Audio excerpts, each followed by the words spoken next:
everyone, and welcome. I want to welcome also those joining us online. I'm Jose Luis de Aro with the Communications Department at the IMF, and we are gathered here today for the presentation of our latest edition of the World Economic Outlook, titled A Critical Juncture Amid Policy Shifts. I hope that by this time you all have had access to the document. If not, I'm going to encourage you, as always, to go to imf.org. There you're going to find the document, the World Economic Outlook, also P. Olivier's blog, and many other assets, including the underlying data for some of the charts that are published on the World Economic Outlook. I also want to plug in that we have a new database portal that I encourage you to use. And what's best that to discuss the new outlook that having here with us today, Pierre-Olivier Gourinchas. He's the economic counselor, the chief economist, and the director of the research department. Next to him are Petia Cueva-Brooks. She's the deputy director of the research department. And last but not least, we also have Denise Egan. She's division chief also with the research department. Pierre-Olivier, as usual, is going to start with some opening remarks, and then we're going to open the floor to your questions. I just want to remind everyone that this press briefing, it's on the record, and that we also have simultaneous translation. So let me stop here. Pierre-Olivier, the floor is yours. Thank you, Jose, and good morning, everyone. The landscape has changed since our last World Economic Outlook update in January. We're entering a new era as the global economic system that has operated for the last 80 years is being reset. Since late January, many tariff announcements have been made, culminating on April 2nd with near universal levies from the United States and counter-responses from some trading partners. The US effective tariff rate has surged past levels reached more than 100 years ago, while tariff rates on the US have also increased. Beyond the abrupt increase in tariffs, the surge in policy uncertainty is a major driver of the economic outlook. If sustained, the increase in trade tensions and uncertainty will slow global growth significantly. Reflecting this complexity, our report presents a reference forecast which incorporates policy announcements up to April 4 by the US and trading partners. Under this reference forecast, global growth will reach 2.8% this year and 3% next year, a cumulative downgrade of about 0.8 percentage point relative to our January 2025 WEO update. Our report also offers a range of forecasts under different policy assumptions. Under an alternative path that excludes the April tariff announcements, global growth would have seen only a modest downgrade to 3.2% this year. We also use a model-based forecast to incorporate the temporary suspension of most tariffs announced on April 9, together with the increase in bilateral tariffs between China and the US to prohibitive levels. This pause, even if extended permanently, delivers a similar growth outlook as our reference forecast, 2.8%. Even if some highly tariffed countries could benefit. Now, while global growth remains well above recession levels, all regions are negatively impacted this year and next. And the global disinflation process continues, but at a slower pace, with inflation revised up by 0.1 percentage point in both years. These trade tensions will greatly impact global trade. We project that global trade growth will be more than cut in half from 3.8% last year to 1.7% this year. The tariffs will play out differently in different countries. For the United States, the tariffs represent a supply shock that reduces productivity and output permanently and increases price pressures temporarily. This adds to an already weakening outlook and leads us to revise growth down by 0.9 percentage point to 1.8%, with a 0.4 percentage point downgrade from the tariffs only, while inflation is revised upwards. For trading partners, tariffs act mostly as a negative external demand shock, weakening activity and prices even if some countries could benefit from trade diversion. This is why we have lowered our China growth forecast this year to 4%, while inflation is revised down by 0.8 percentage point, increasing deflationary pressures. All countries are negatively affected by the surge in trade policy uncertainty as businesses cut purchases and investment while financial institutions reassess their borrowers' exposure. Uncertainty also increases because of the complex sectoral disruptions that tariffs could cause up and down supply chains, as we saw during the pandemic. The effect of these shocks on exchange rates is complex. The tariffs could appreciate the US dollar, as in previous episodes. However, greater policy uncertainty, lower US growth prospects, and an adjustment in the global demand for dollar assets are weighing down on the dollar. Risks to the global economy have increased and are firmly to the downside. First, while we are not projecting a global downturn, the risk it may happen this year have increased substantially from 17% projected back in October to 30% now. An escalation of trade tensions would further depress growth. Financial conditions could also tighten as markets react negatively to diminished growth prospects and increased uncertainty. On the flip side, growth prospects could immediately improve if countries ease from their current trade policy stance and promote a new, clear, and stable trade environment. Addressing domestic imbalances can also help raise growth while contributing significantly to closing external imbalances. For Europe, this means spending more on public infrastructure to accelerate productivity growth. For China, it means boosting support for domestic demand, while for the US, it means stepping up fiscal consolidation.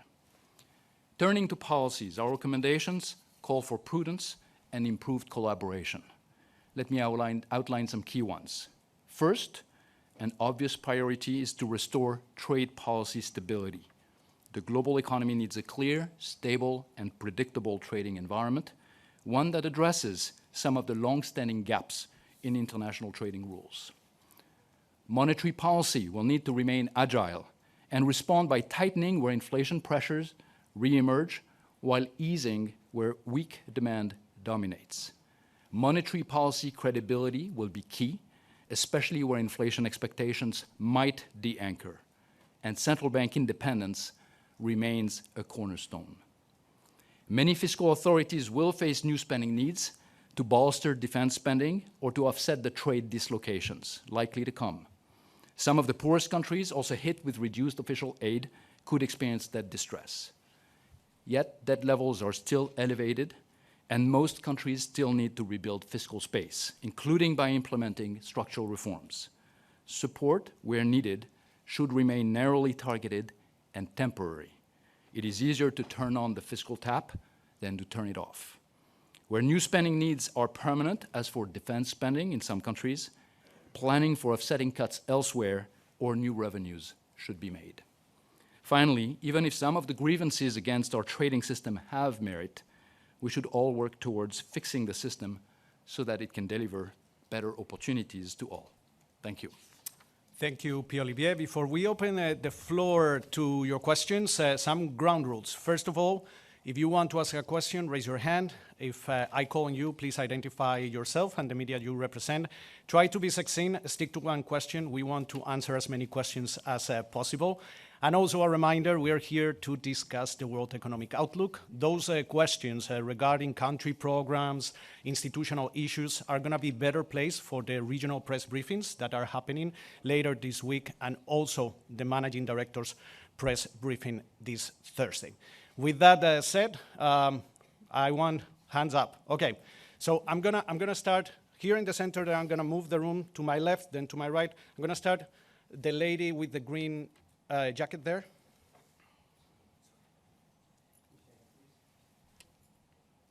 Thank you. Hi, Andrea Shalal with Reuters. Thanks so much for doing this.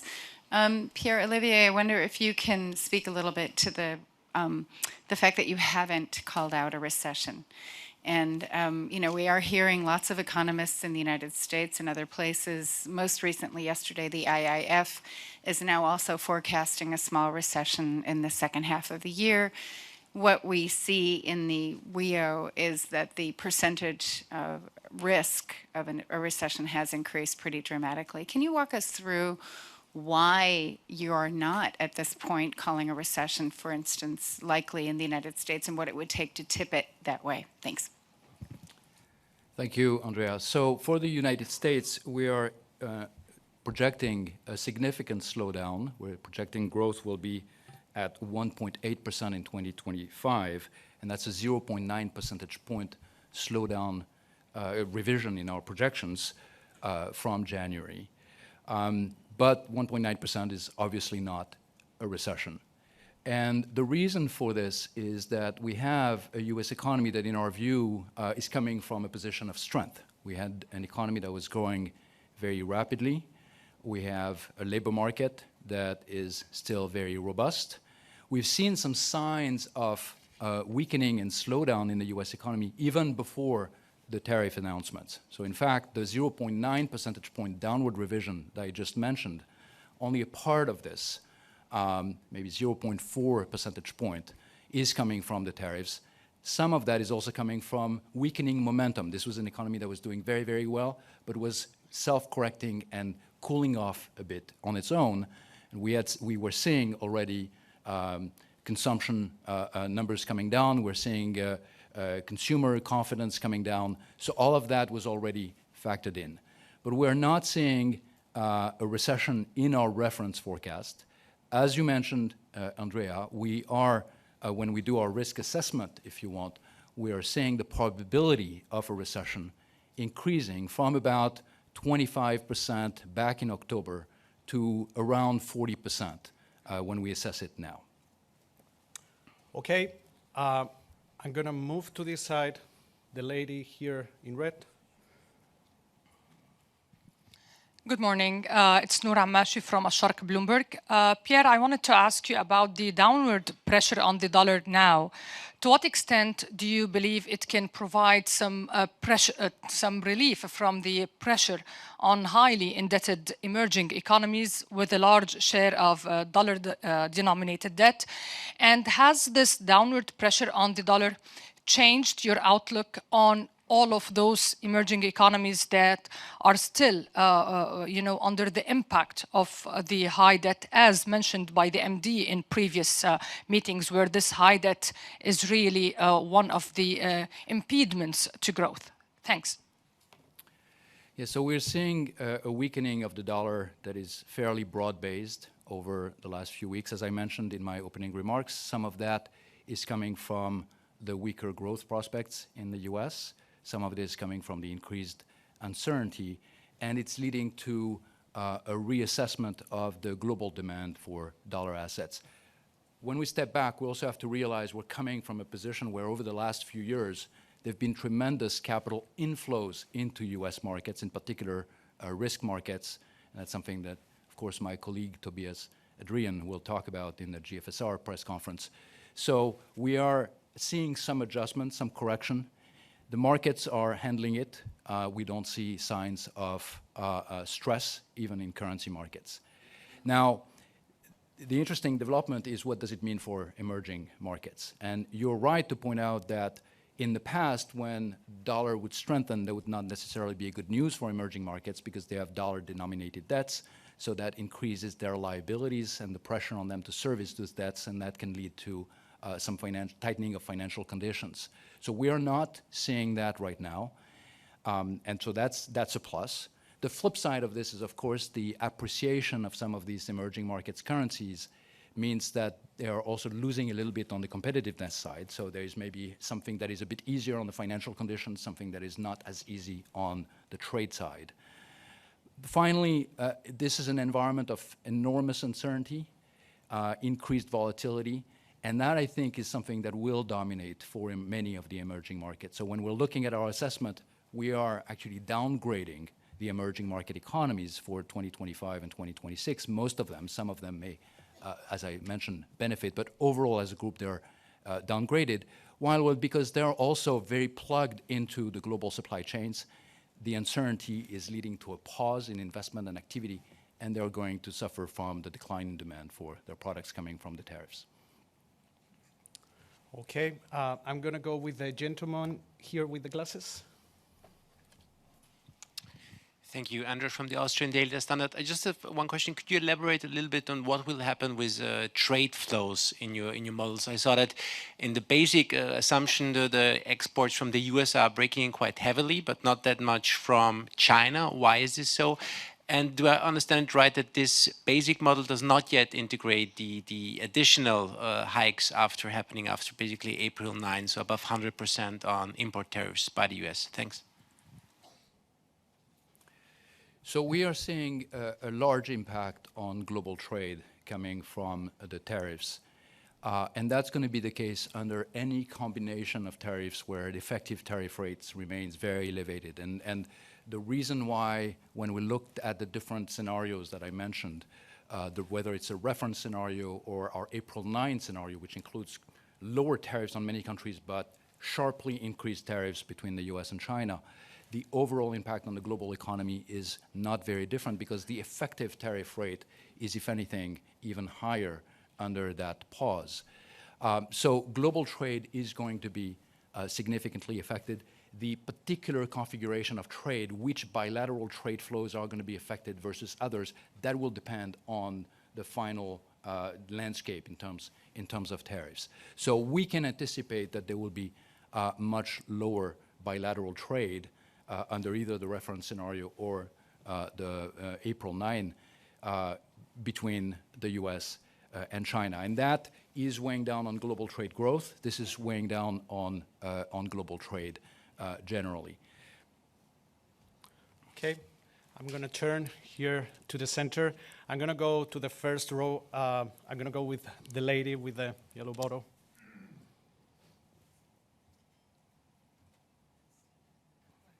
Thank you. Gurpreet Narwan, Sky News. You've downgraded the UK's growth forecasts quite sharply and given a range of explanations from higher tariff barriers to more domestic issues like cost of living pressures. Out of those, so the global challenges versus the domestic challenges, which one is weighing more heavily on the UK's growth forecasts? Okay, we're going to open the round of UK questions. So if you have questions on the UK, raise your hand and I will pass the mic to you. I see Shu there. Yep. Hi, Sue Chan from The Telegraph. In a world where everyone is warning about the impact of tariffs on US inflation and how much it will raise US prices, why do you have the UK with the highest inflation rate in the G7 this year? And do you believe tariffs will be inflationary or disinflationary for the UK? Okay, Joe here in the first row. Yeah, thank you very much. So, Joel Hills from ITV News. Obviously, it's impacting, the tariffs are impacting the UK, they're impacting most countries. I just wonder this, President Trump did say that there would be some disruption. He suggested it would be sort of temporary. Is it possible that President Trump is actually a genius? That he knows something you do not? And I think we have a last question on the UK, and this is going to be the last question on the UK there on the back of the room. Yeah, Alex Brummer from the Daily Mail. The UK inflation forecast is, much higher than we expected it to be, 0.7% higher. Is that going to impact on lowering interest rates in the UK, and does that affect the growth rate, which seems to be rather optimistic compared with some of the other European countries? Okay, we are going to be done with the UK questions, and then we will move along. So, Pierre-Olivier. Thank you. So many questions. Let me address them as best I can. So first, on the revision for growth in the UK and inflation. So the tariffs are playing a role, as they are in most countries, and uncertainty is also playing a role, as it is in all countries. And it's weighing down on growth in the UK. But there are some UK-specific factors, and I would say that in terms of the 0.5 percentage point downward revision that we're seeing for the UK, the domestic factors are probably the biggest ones. And in particular, there is a lower carryover from weaker growth in the second half of last year. There is also some tightening of financial conditions as interest rates have risen, longer-term interest rates. On inflation, the revision in inflation in the UK is coming from, again, from domestic factors, and in particular, some change in regulated energy prices. So that's expected to be temporary, but it's also very UK specific. The effect of the tariffs on countries like the UK, like it is on the EU or China, is like a negative demand shock. It's weakening activity, but it's also lowering price pressures, not increasing them. Now, what is the impact of the tariffs in the medium and long term? And not just what's going to happen this year or next, but what's going to happen longer term. Our assessment is that it's going to be negative. We have a box in our report that looks at the long-term impact of the tariffs if they're maintained, and it is negative for all regions, just like the short-term impact. So we're seeing a negative impact in the short term, in the medium term, in the long term.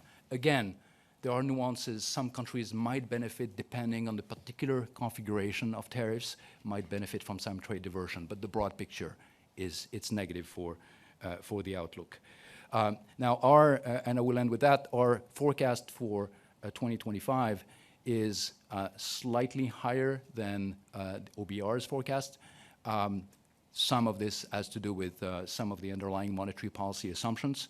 For the UK, the bank, our assumptions for this year is that there are going to be 4 cuts through the year. 1 cut already happened. We expect 3 more. Thank you, Pierre-Olivier. I'm not going to forget about the people that are on WebEx, and I'm going to pass a question there. I see Anton from TAS. Please go ahead. Good morning. Thank you for doing this. Anton Chudakov, the TAS News Agency. Given the projected slowdown of Russia's GDP growth from 4.1 in 2024 to 1.5 in 2025, what are the primary factors driving this sharp decline, and how sustainable is Russia's growth model going forward? Thank you. Go ahead. Petya, would you like to answer? Sure. So we are indeed expecting a slowdown in growth to 1.5 this year. And this, to a large extent, is kind of the natural slowing of the economy after growing quite robustly in previous years, and also as a result of policy tightening that we've seen both on the fiscal as well as on the monetary policy side. It is also due to the lower oil prices that have come about as a result of the, as a response to the round of tariffs, as well as the uncertainty about global growth. So all these factors are behind that lower growth number, although I should point out that it is actually a slight upward revision relative to what we had back in January. And the reason for that is that, again, we actually had seen upward surprises in 2024, which kind of carried into 2025. When it comes to the medium-term growth outlook, we do expect that to be relatively weak. We have penciled in growth number of about 1.2, which is down from 1.7, which is what we had before the start of the war. Okay. Let's continue. I'm going to go again in the center, and then I'm going to go to that side. The lady with the glasses there.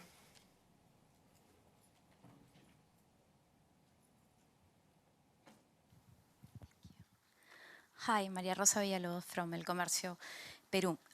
In Latin America, we received almost every country 10%, so I want to know about the impact of the tariffs in Latin America, and if the impact is going to be limited versus other regions, and when we are going to start to feel in this impact. Thank you.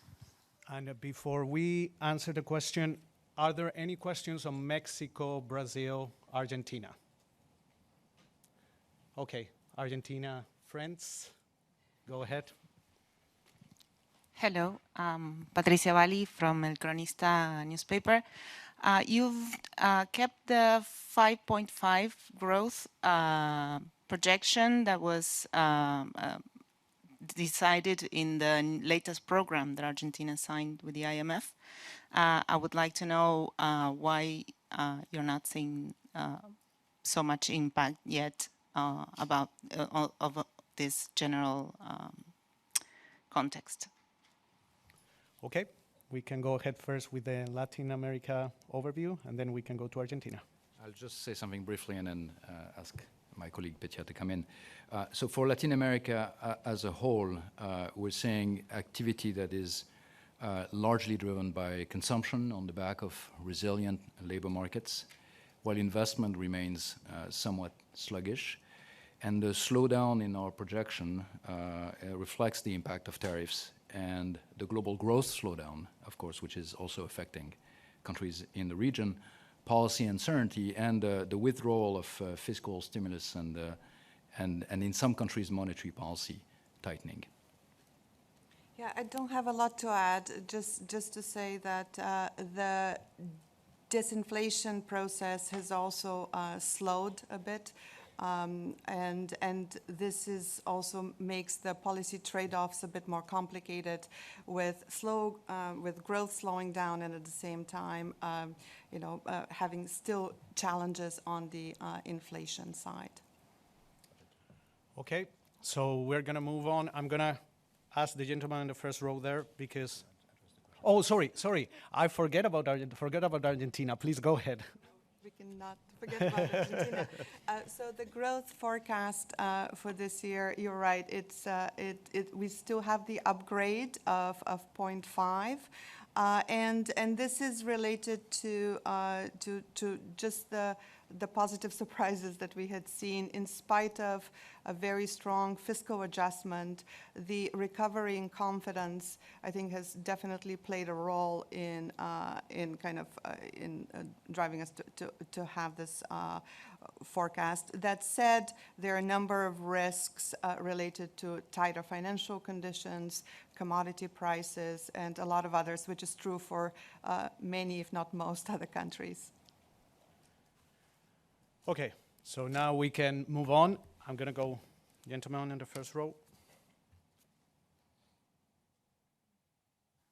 Thank you. My name is Francis Into. I write for the Ghanaian News Agency. In the October 2024 outlook, you saw a stable but slow growth for Africa. What's new now, and what can initiatives like the African Continental Free Trade Area do for African economies amidst these trade tensions? And before we answer, I think, Kami, you can.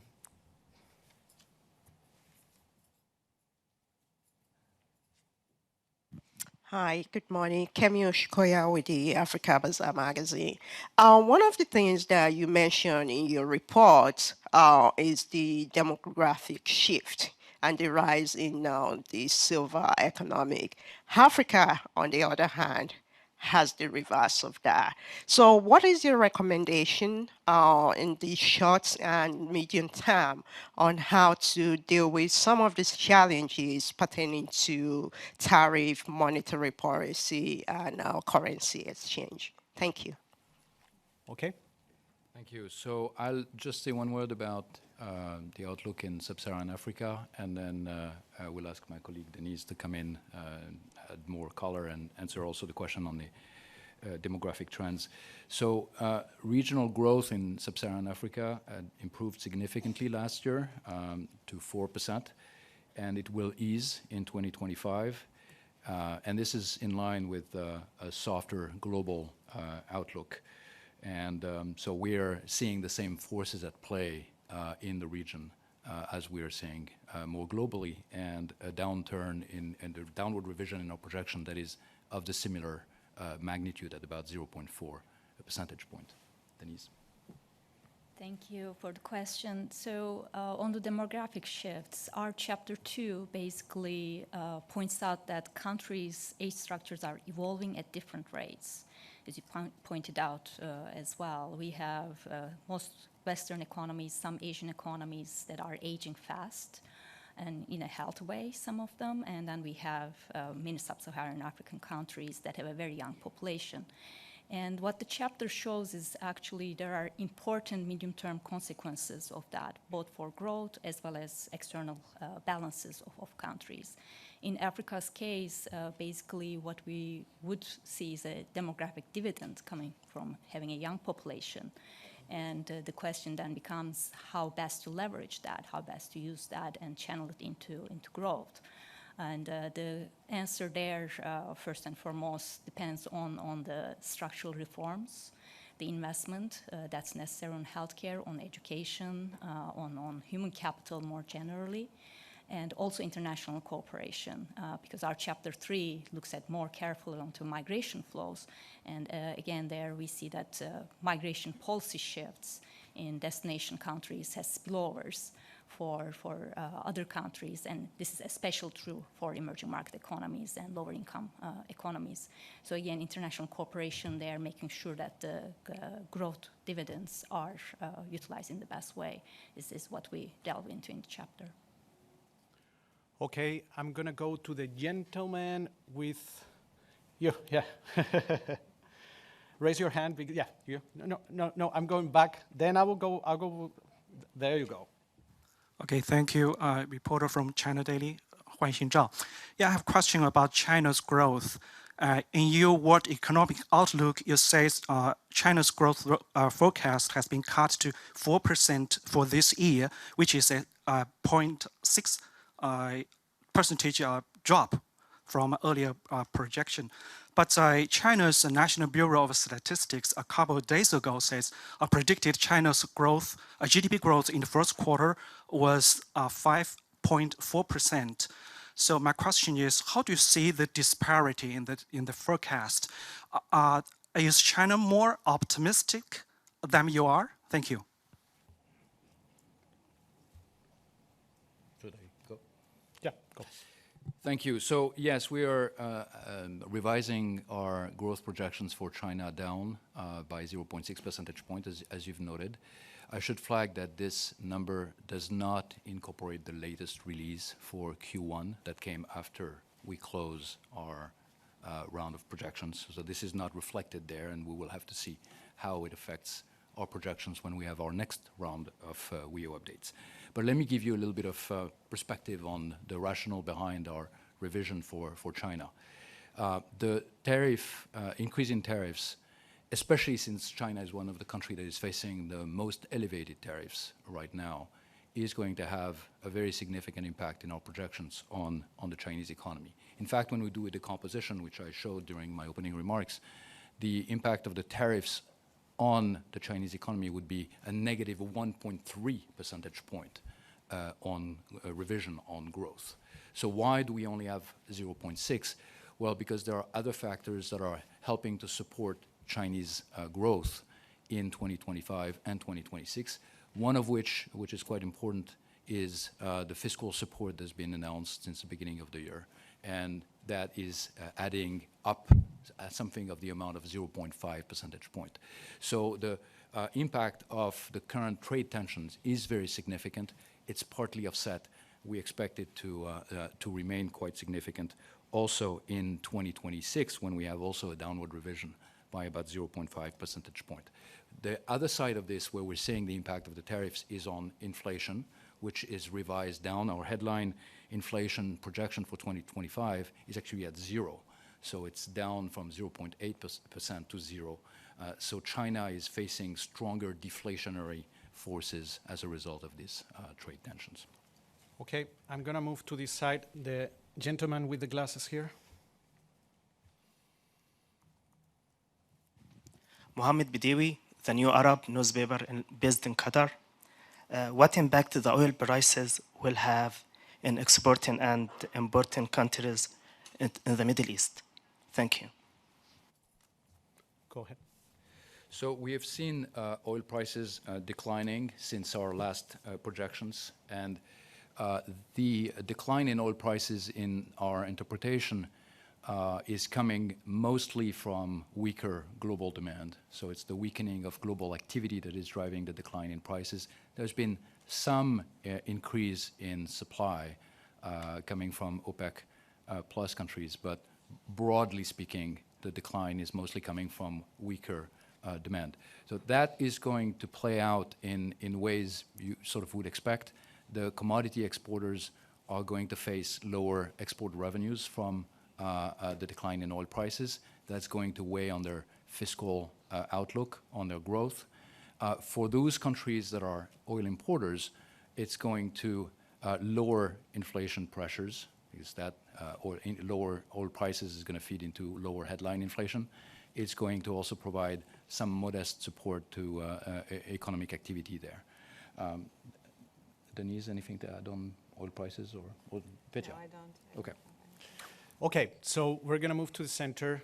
I'm going to get the gentleman with the white shirt there. Jeremy Warner, Daily Telegraph. I'm not going to ask another question about the UK. You'll be pleased to know. Over the last week, we've seen a number of attacks by the White House on the independence of the Federal Reserve. How destabilizing do you think this might be for financial markets? So central banks are facing a delicate moment. As I've explained, in many countries, the impact of the tariff is going to be to increase recessionary forces and is going to lower price pressures. And that will help central banks cut interest rates faster and provide some support to their economy. But in other countries, and in our projections, the US is in that category, the tariffs are going to increase price pressures.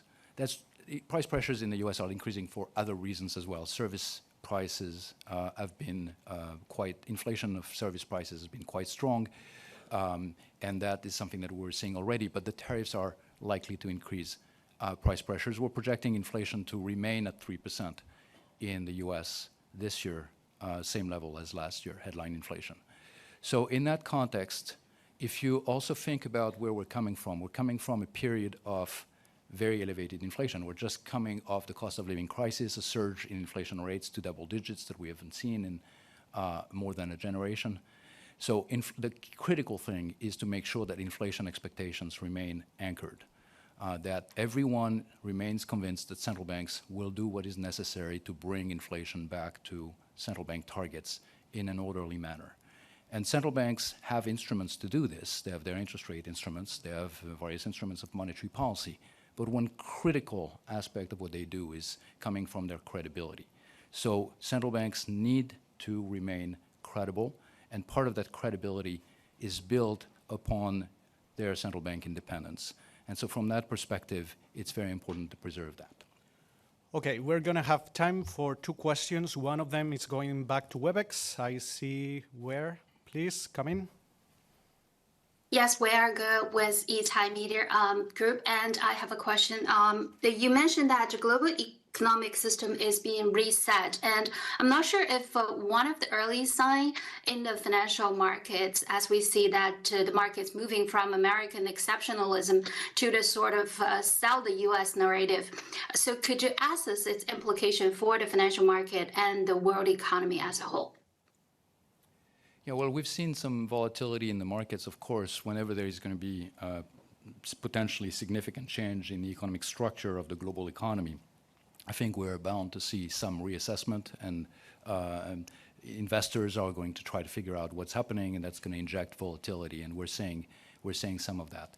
The good news is a lot of that volatility that we've seen in the last few weeks has not led to significant market dislocations or market stress to levels that would, for instance, have necessitated interventions by central banks around the world. So whether you're looking at equity markets, whether you're looking at bond markets, whether you're looking at currency markets, what we're seeing is a reassessment of the world we are in now. And that means that there is a reassessment of valuations of risk assets, of different currencies, but that is happening in an orderly manner. So from that perspective, we are seeing a system that is quite resilient, that remains resilient, but of course we're watching carefully, and there's been some tightening of financial conditions, and that's something to be looking out for. We want to make sure that it doesn't get to a level where the stress in the financial system would become too extreme. Okay. The lady here in the first row has been waiting patiently. Please go ahead. Thank you, Jose. Marlene Shong with Xinhua News Agency. I wanted to ask about the trading tensions impact on low-income countries. You mentioned there are like downgrading for emerging markets, but how about like those small countries who have lower income as a group? Have you assessed the particular impact on them in this ongoing trade tension? Thank you.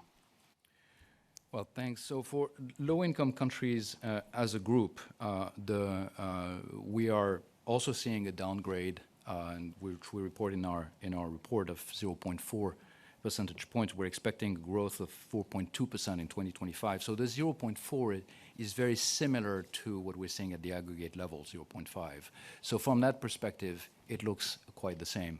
However, there are also a lot of differences across countries. And when we look more carefully, you might see some vulnerable countries, especially in sub-Saharan Africa, but elsewhere as well, who could face very challenging conditions as a result of the tariffs in an environment in which many of the countries, low-income countries, have been facing a funding squeeze for a number of years now. Private capital flows to this region have been drying up or have been coming on very expensive terms.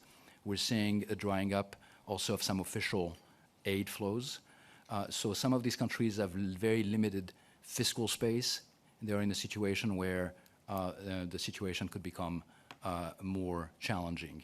Now, on the flip side, the fact that we're seeing commodity prices coming down for many commodities will help some of them. The commodity importers in that group will hurt the ones who are commodity exporters. And there are a number of countries in that, among the low-income group that are commodity exporters. So that's adding some additional pressure on them. I'm going to make an exception and accept just one last question. So I'm going to go with the gentleman on the white shirt there. He's been waiting patiently too. And don't get frustrated. There's going to be many opportunities for you to ask questions. Thank you, Jose. Awan Luca from IFP. I had a quick question about Spain, because that's the only country amongst advanced economy where you have an upward revision. It's going to be way better than the Eurozone and even better than other advanced economies. What are the underlying reasons for that? And you formally talked mostly about tourism, but is there any other thing that might be pointed out? Thank you. So yes, indeed, Spain is doing better than its peers. Petya, would you like to talk about it? Sure. Indeed, we are actually having an upgrade for Spain this year, which is a rare occurrence in the many downgrades that we've had for other countries. This is partly because the Spanish economy just had such strong momentum in 2024 coming into 2025, and part of that was due to the very strong services exports as well as the very strong labor accumulation, part of that related to immigration. But all of that being said, Spain is still being affected indirectly and directly by the tariffs and the uncertainty associated with that. It's just that, as I said, that underlying strength is kind of having a bigger impact in the near term. But then again, in 2026, we do project kind of slowing of growth to about 1.8. Okay, and on that point, I want to thank you, everyone, on behalf of Pierre-Olivier, Petya, Denise, the research department, the communications department. Some reminders. Next press briefing is going to happen in this same room, Global Financial Stability Report. Please stay tuned. Tomorrow, you have the fiscal monitor. And then later on the week, you have the managing director's press briefing and also all the regional press briefings that we've been talking about. Thank you very much for your time. If you have questions, comments, send them my way to media@imf.org. And hopefully you have a great week. I'm sure it's going to be busy.